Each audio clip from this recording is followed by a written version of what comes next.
We told you earlier about the Supreme Court ruling in favor of a Christian baker who declined to make a wedding cake for a same-sex ceremony. Some members of the gay community say they are disappointed. We are saddened, but we're not shocked.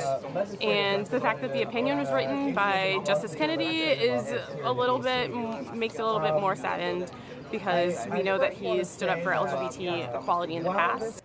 Several other disputes similar to the Masterpiece Cake Shop case are pending. One involves a Christian florist in Washington state. She's appealing a ruling saying she violated the law when she refused to provide flowers for a same-sex marriage ceremony. The justices may decide that case by the end of June. Joining me now to take a closer look at today's Supreme Court decision is Ryan Anderson, Senior Research Fellow at the Heritage Foundation. Ryan, welcome back to the program. Today's ruling appears to be a victory for religious liberty, but it's also what's called a limited ruling. What does that mean, and how does that impact the larger fight for religious freedom in our country? Sure. Well, today's victory is a big win for all Americans, including all Americans who believe that marriage is the union of a husband and wife.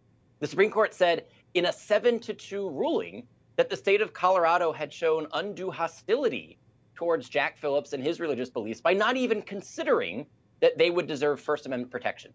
And so the court ruled 7-2, protecting Jack Phillips and his right to be able to run his business in accordance with his belief that marriage unite husband and wife. Now, of course, we'll have to see how this applies to other cases. As you mentioned, the critics are saying that it's a limited ruling, but for today, it's a big win, and it's a 7-2 win.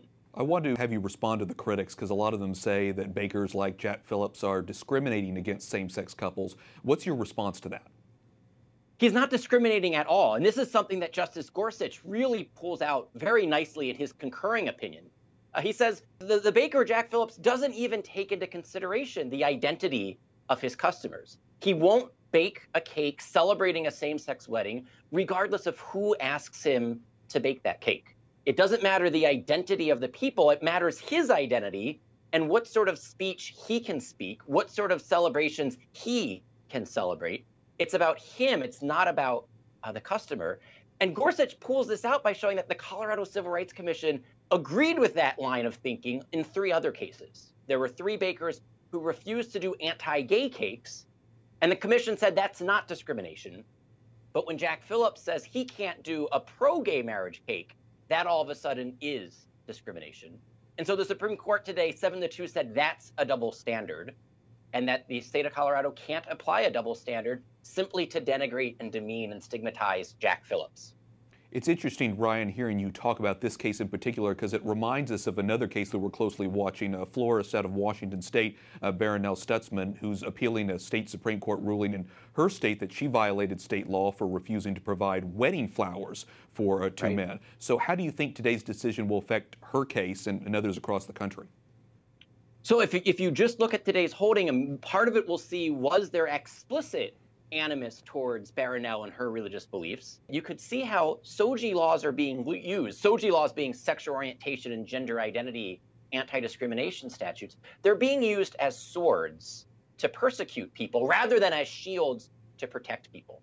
And as Justice Gorsuch pointed out, you can't say that you're discriminating based on someone else's identity when what you're really doing is trying to prevent yourself from being complicit in an event or in speech that you can't celebrate or that you can't speak. Such an interesting case, and one that we'll, like I said, we'll continue to follow to figure out how this applies to other cases and what the implications are. Ryan Anderson, Senior Research Fellow at the Heritage Foundation, thanks so much for your analysis. Thank you.